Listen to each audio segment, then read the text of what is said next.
얼마 전에 유행했던 드라마가 있습니다. 재벌집 막내 아들이라는 드라마에 이 진양철 회장이라고 하는 분이 등장합니다.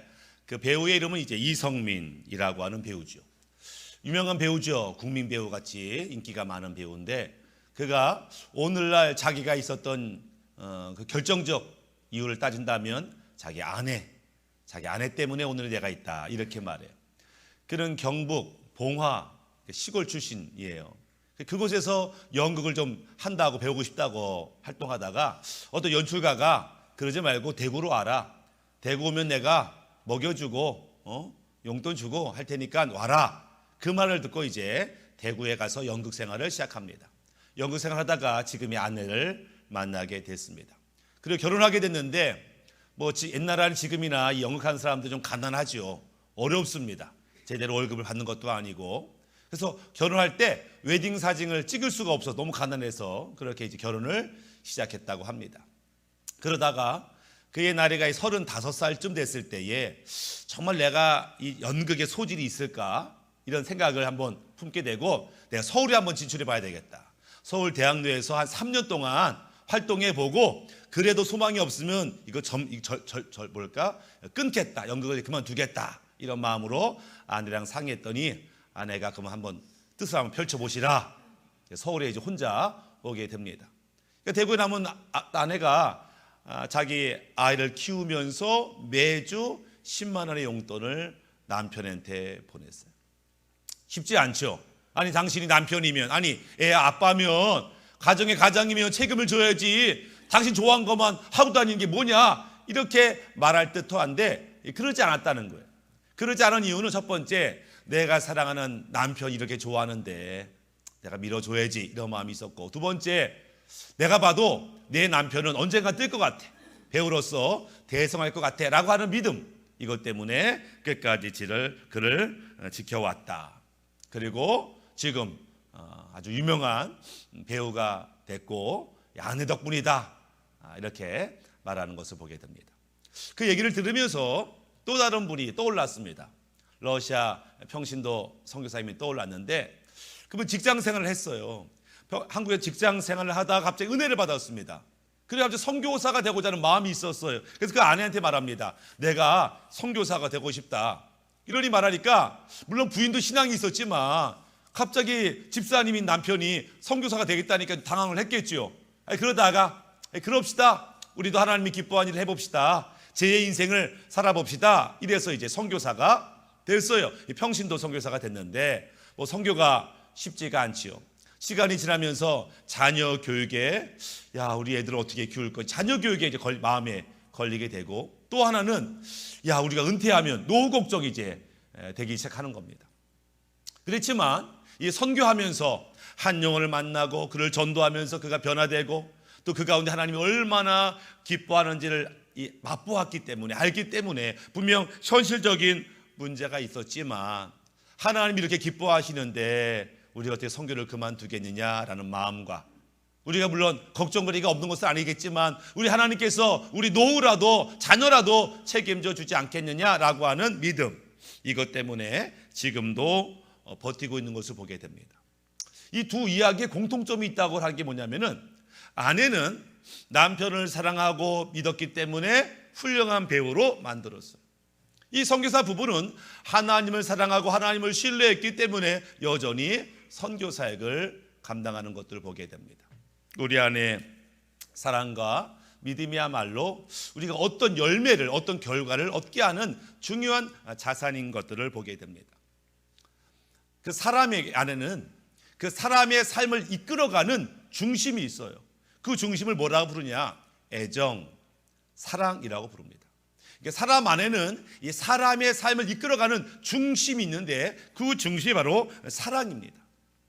그 사랑, 어떤 사랑이 있느냐에 따라서 그가 어떤 삶을 살 것이냐, 어떤 애정이 있느냐에 따라서 그가 어떤 인생을 살 것이냐가 거의 결정된다고도 볼 수 있어요. 가끔 제가 목사님들 축구하는 데 갈 때가 있는데 나이 많으신 목사님 60대도 있고 70대도 있는데 축구하러 오세요. 땡볕에 축구하십니다. 그 멀리서 저분들 이 땡볕에 아르바이트 하시나 이렇게 고생하셔. 그분들이 지금 아르바이트 하면서 축구하는 게 아니에요. 그들은 지금 축구가 좋아서 비가 오나 눈이 오나 바람이 부나 축구합니다. 왜? 좋아하니까. 아이들이 엄마한테 혼나도 늘 밤에 게임합니다. 왜요? 좋아하니까. 어떤 청년이 회사에서 최근에 피곤하지만 멀리 있는 여자친구를 만나러 출발합니다. 아니, 시간 많을 때 주말에 할 거 없을 때 그때 만나도 되잖아. 왜 이렇게 피곤한데 이 밤늦게 뭐하러 만나러 가? 왜 그래요? 좋아하니까, 사랑하니까. 이 애정이라고 하는 것은 결국 그 사람이 어떤 삶을 살 것이냐를 결정하는 핵심, 중심인 것들을 보게 됩니다. 근데 이 애정이 단순히 나의 행동만을 결정하는 것이 아니라 이 애정이 영적인 세계를 끌어당기는 힘이 있어요. 영적인 세계를 끌어당겨. 내가 좋아하고 내가 사랑하고 내가 간구하는 것은 나도 모르게 영적인 세계를 끌어당기는 힘이 있는 것들을 보게 됩니다. 그래서 애정이 그런 역할을 하는데 중요한 것은 무엇을 향한 애정인가, 누구를 향한 애정인가가 중요할 수밖에 없다라고 하는 거예요. 만약에 술, 도박, 게임, 음란함 이런 것을 사랑한다면 결국 그 애정 때문에 그는 절망과 파멸의 길을 갈 수밖에 없다. 왜? 그것이 결국 끌고 가는 것이 죽음으로 인도하기 때문에 그렇다라고 하는 거죠.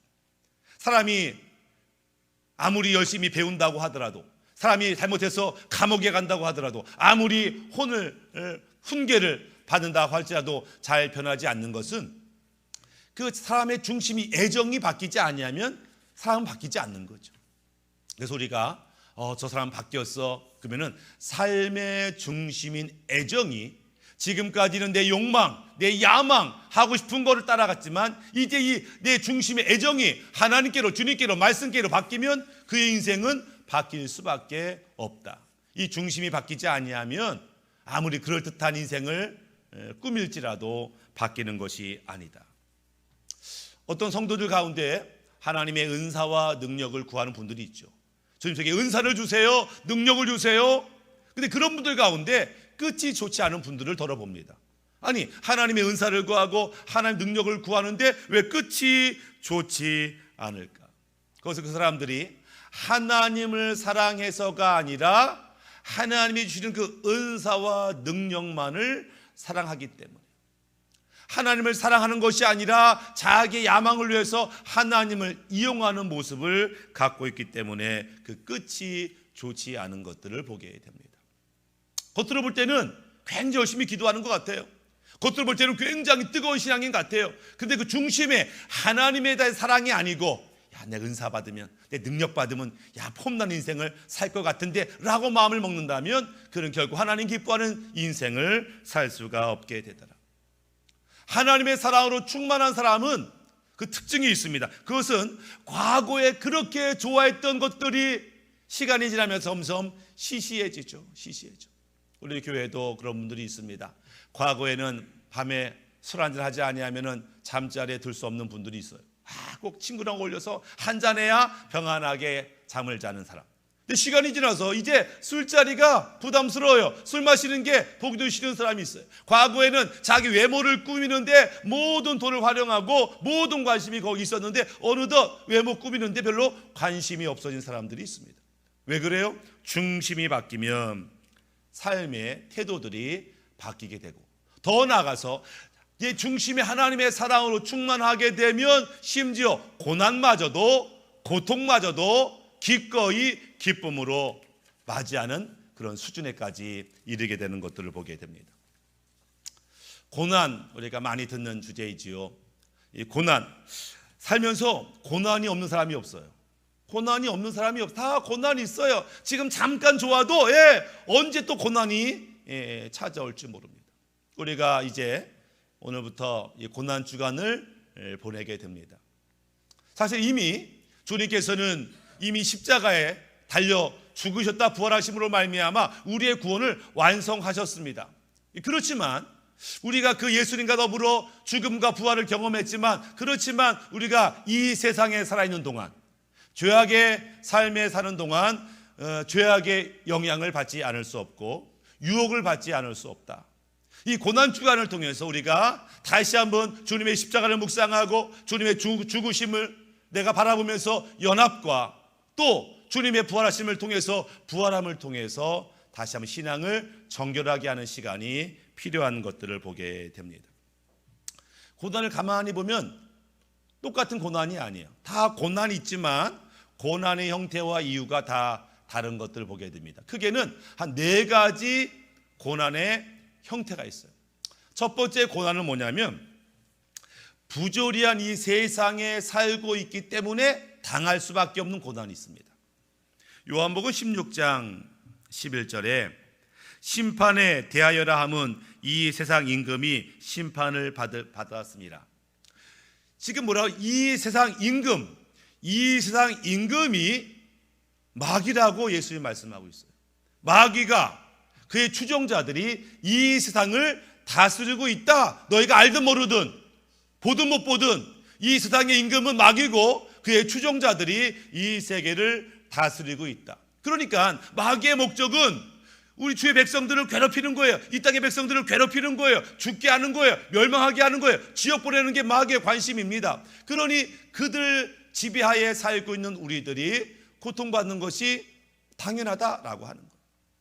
우리가 가끔 지도자를 잘못 뽑았을 때에 그 잘못된 지도자로 인해서 모든 국민들이 어려움 당하기도 하는데, 세상 임금된 악한 마귀가 다스리는 인생은 고통일 수밖에 없다.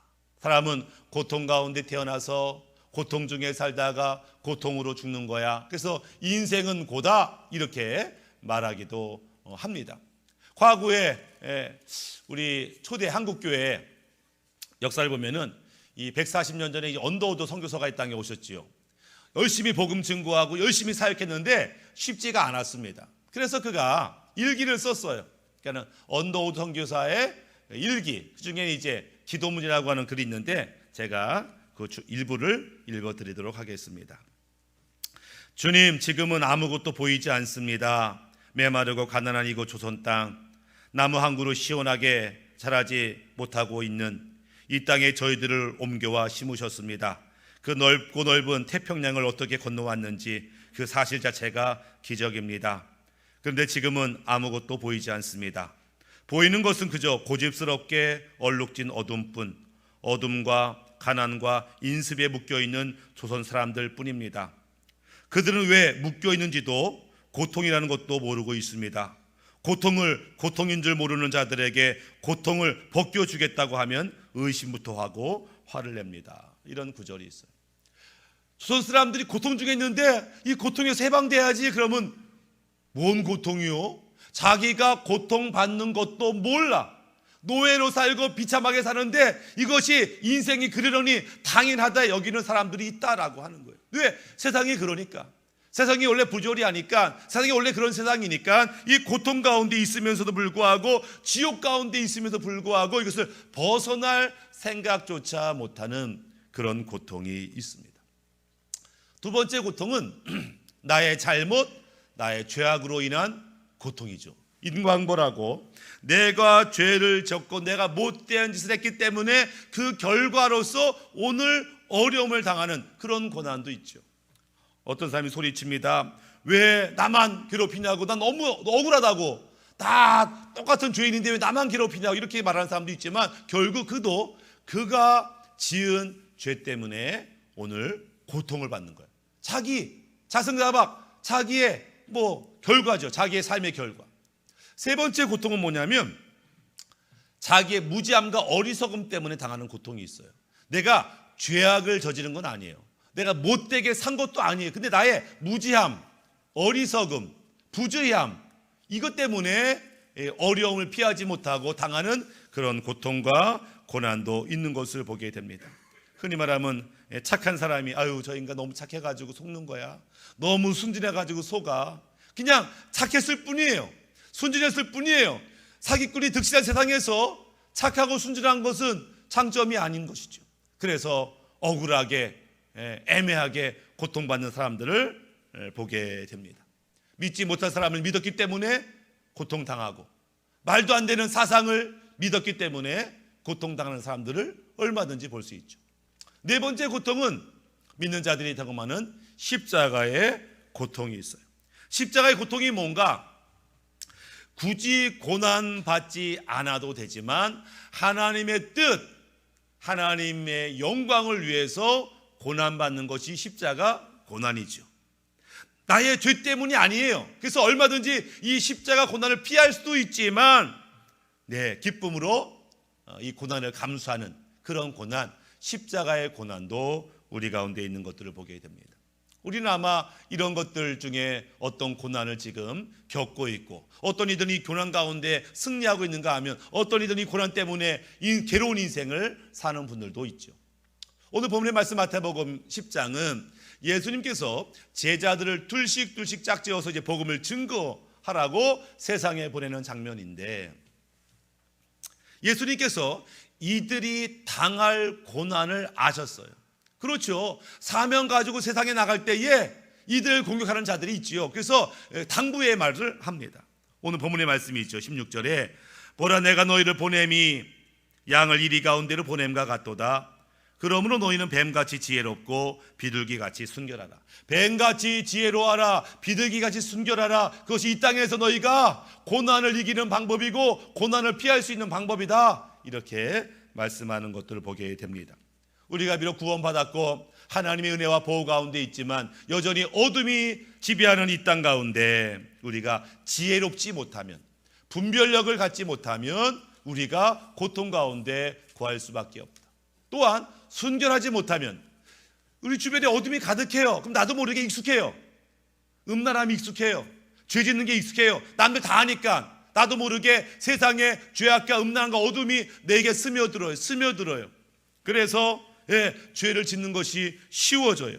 음란한 마음을 품는 것이 당연하다고 여겨져요. 그러면서 또다시 죄를 짓고 또 고통 중에 거하는 그런 위험성이 있기 때문에 우리 예수님께서 제자들에게 뱀처럼 지혜롭고 비둘기처럼 순결할 필요가 있다, 이렇게 말씀하시는 것을 보게 됩니다. 느헤미야 6장 보시면 느헤미야가 아주 지혜롭고 순결하게 일처리하는 것을 보게 됩니다. 이 느헤미야는 페르시아 제국의 아주 높은 관리였습니다. 물론 그는 아마 그 이스라엘 백성이 포로로 끌려가서 노예처럼 살았겠지만 처음에는 그 중에 아마 특출났던 느헤미야는 승승장구하여 페르시아 왕 곁에서 아주 권력을 누리는 사람이었어요. 근데 어느 날 하나님의 마음이 부어졌습니다. 무너진 예루살렘을 건축하라, 회복하라. 그래서 그가 사명을 가지고 다시 폐허가 된 이스라엘 땅에 돌아와서 무너진 성벽을 재건하는 일을 감당하게 됩니다. 그러자 호시탐탐 예루살렘을 노리고 있었던 그 주변의 많은 이방 민족들이 기분 나쁜 거예요. 느헤미야 저 권력자가 와가지고 지금 예루살렘을 지금 회복하고 있으니까 불편한 거예요.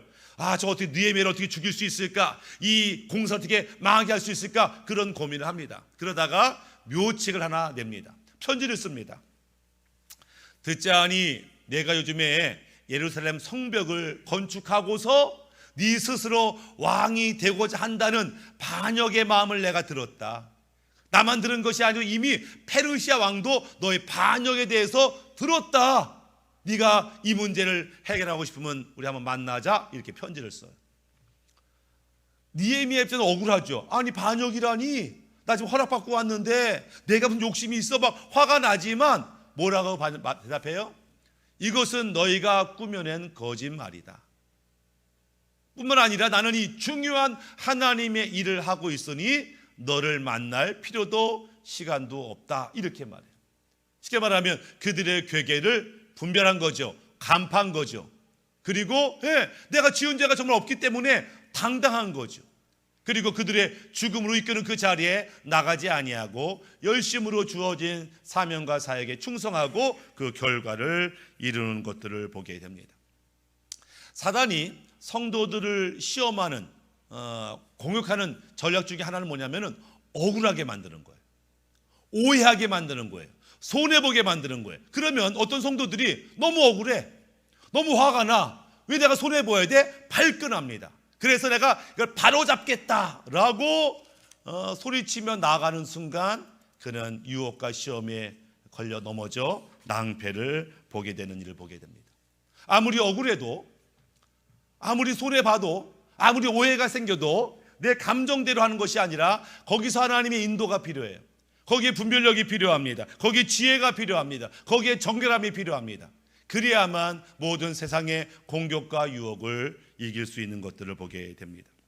그러시면서 예수님께서는 이 땅에 고난이 있지만 어떤 고난은 그냥 고통으로 끝나는 그런 고난이 있지만 어떤 고난은 축복으로 이어지는 그런 고난도 있다고 말씀하세요. 요한일서 3장 13절에 형제들아 세상이 너를 미워하여도 이상히 여기지 말라. 어둠 가운데 빛으로 살 때 세상이 너희를 미워하지. 너희가 복음을 증거하여 그들을 구원할 때 마귀가 가만히 있지 않지. 그러니 고난받는 거 어쩌면 그 당연한 거야. 이렇게 말하죠. 로마서 8장 17절에 자녀임은 또한 상속자 곧 하나님의 상속자요 그리스도와 함께한 상속자이니 우리가 그와 함께 영광을 받기 위하여 고난도 함께 받아야 할 것이 아니니라. 우리가 지금 고난 받지만 이 고난은 우리를 죽이는 고난이 아니라 이 고난은 하나님의 영광을 얻게 하는 고난이다라고 하는 것입니다. 그러니까 우리가 고난 중에는 하나님이 기뻐하는 고난이 있어요. 그럼 어떤 고난이 하나님이 기뻐하는 고난일까? 어떤 고난이냐면 내가 나를 거룩하게 하기 위해서 받는 고난이 있어요. 내가 주님 안에서 변화되고 회복되고 장성하려다 보니까 받는 고난, 그런 고난은 주님께서 기뻐하십니다. 또 주님이 주신 사명을 깨닫고 이 사명을 감당하다 보니까 당하는 그런 고난을 우리 주님께서 기뻐하신다. 우리가 지금 주님이 기뻐하는 그런 고난 중에 있으면 이 고난의 문제를 어떻게 해결하면 좋은가? 그게 두 가지 방법이 있습니다. 첫 번째는 우리가 싸워서 이겨야 하는 고난이 있어요. 고난 중에 어떤 고난은 우리가 가만히 있어서 해결되는 게 아니고 싸워서 이겨야 하는 고난이 있어요. 어떤 착한 성도들은 그저 문제 일으키기 싫어서, 그저 사람들한테 뭐 싫은 소리 듣기 싫어서 그냥 참고 견디지만, 아니요, 어떤 문제는 싸워서 이겨야 하는 그런 고난도 있어요. 만약에 다윗이 아버지 물음으로 전쟁터에 갔는데 골리앗이 하나님을 욕하고 사울왕을 욕하고 이스라엘 백성을 저주하는데도 다들 벌벌 떨어요. 근데 다윗이 그래, 이 고난은 그냥 우리가 참고 견뎌야지, 묵묵히 기다리자, 이랬으면 해결될 문제가 아니었어요. 다윗은 일어섰어요. 그는 싸웠어요. 그리고 이겼어요. 그리고 하나님의 영광을 높였습니다. 그러니까 어떤 고난은 싸워서 이겨서 쟁취해야 될 그럴 고난이 있어요. 어떻게 싸워요? 너희는 죄와 싸우되 피 흘리기까지 싸우라고 말씀합니다. 우리 안에 죄가 막 일어나요. 당연한 거야가 아니라 이 죄를 내가 이겨야지.